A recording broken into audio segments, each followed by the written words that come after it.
The Rebel Capitalist Show.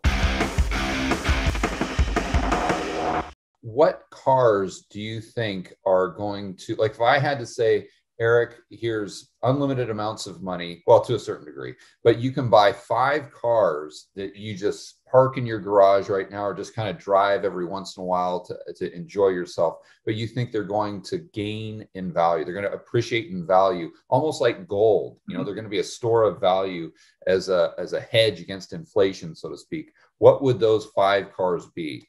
Well, I think given the state of things right now in the country, I would not say classic or collector vehicles. I would say practical vehicles, and specifically trucks and SUVs, and certain ones, especially the Toyota Tacoma is a brilliant truck.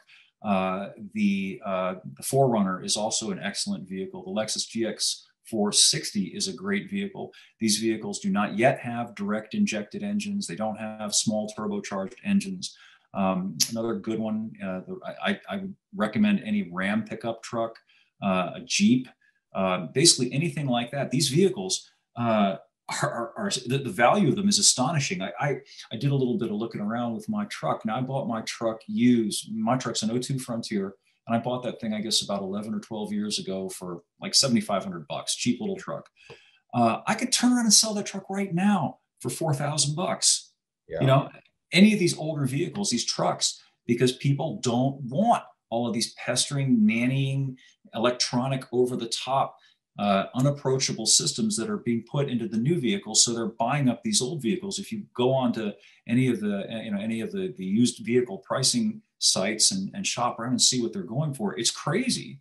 And there's a finite supply of that. This is a whole capital exercise in capitalism 101. And there's only so many of those vehicles still out there. So that diminishing and decreasing supply relative to the increasing demand is causing the prices of these things to go up. So if you have one, keep it. And if you haven't got one, get one while you can. Yeah, see, guys, what I've been telling you about these 7.3 diesels, these trucks, I say that they're a store of value, just like gold. And there you go. The car specialist himself is confirming that. So why would you shy away from classic cars? Well, because a couple of reasons. Classic cars, the market has largely been driven over the last few years before things went crazy by aging boomers and aging us, Gen X people, who are trying to relive their high school days and their youth by buying the car that they had back when they were sophomore in high school. And that helped to rise the values of these things. But the boomers now are getting to the point of checking into the nursing homes. And people like you and I are more concerned with other things for the most part than going out and spending 50 or 60,000 bucks on a restored vintage muscle car. Right. They're not very practical. I mean, they're great to have. I love my Trans Am, but what use is my Trans Am?